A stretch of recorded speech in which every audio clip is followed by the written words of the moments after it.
All right, I'm Trevor Boone. I'm hanging out here with Aaron Hiebert, my dear friend. How you doing, brother? Doing awesome, man. Cool. We Glad just to be got here. back from Hawaii, and I'm holding a 1955 Fender Stratocaster, which is one of the coolest guitars I brought back. We were paying attention to a couple of the comments that said, get Aaron in the shop to let us hear how you sound, and we listened, and you are here. We appreciate that, and it's a very natural thing to hand you a 1955 Fender Strat because you own one. This guitar was really cool because it was the instrument that we kept on the couch the entire week we were in Hawaii. So whenever we had a break, this was the instrument that everybody was passing around. So I spent a lot of time with this guitar, plugged in it a couple times, but really it was just like acoustic, just strumming it and bending it. And I just bonded with specifically the neck of this instrument. 1955, second year of the Fender Stratocaster. It's a magic year for the Strats. I love 54s, it's the first year. I find that some of those are a little bit more rugged and they feel like they're kind of working out some kinks, which they were, it's the first year. And by 55, they're just a little bit more refined. I find them to be kind of aggressive, meaner Strats in general tone-wise, but the necks on these are just incredible. Big, fat, full neck. They feel substantial, so I spent a lot of time just bonding with this guitar. It's very original, except a refret new nut, 5-way switch. The switch and the original frets are in the case.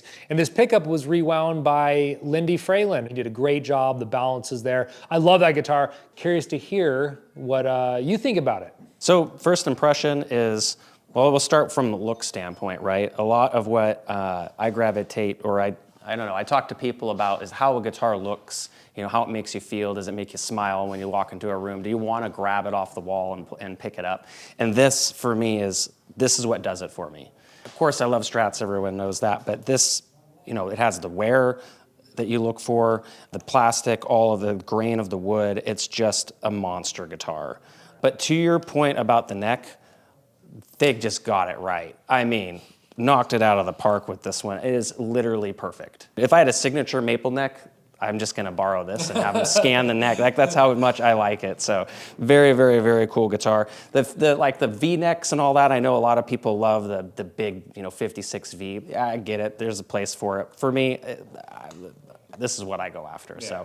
So this was exciting to come in and play because yeah, I get excited about these guitars. Just to note, the middle pickup, it sounds excellent. Yeah. Lindy did an amazing job, great sounding pickup. So obviously, it's a bummer when you have to rewind them, but sometimes they turn out better. I know friends that, yeah, they're like, oh my God, it sounds better than it did as original. So, like I said, do not let that hold you back from a good guitar. And I know cats that, you know, this is a little far-fetched, but they'll get old guitars and rewind them with their guy right off the bat. And to each their own, you know, like I said, great starting point is if they're all stock and they all sound good, but if they're on their way out, rewind it. Rewind it. It'll make it better. So it's unlisted at this point. We're gonna probably tag this video along with a listing, but wanted to get you in. I know you're a fan of the 55s, as am I. You know, in the early days, one of the nicest guitars we had in the shop was a 55. And I just have that, like the look of it burned in my, you know, the two-tone. It just totally encompasses early Fender. And they are outliers in that whole 50s landscape. You have 56, 57, like you said, that have a little bit more V-neck. And again, they just get refined and refined. At this point, they just feel like furniture. Like everything felt like they picked the nicest piece of wood. That they just had an abundance of it laying around. So yeah, we're gonna go through a Vibroverb today. So something big, fat, clean Fender amp with a 115, which are famously used by SRV, Eric Johnson. It'll be really cool. We'll be able to hear a lot of that low end. They sound a little bit more like a voice to me. They have a special tone. So it'll be a cool combination, not too far and unique that you're not gonna hear the guitar. It's straight up Fender, but it'll be a cool match. Yeah, man, let's plug this thing in, see how it sounds.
Bye.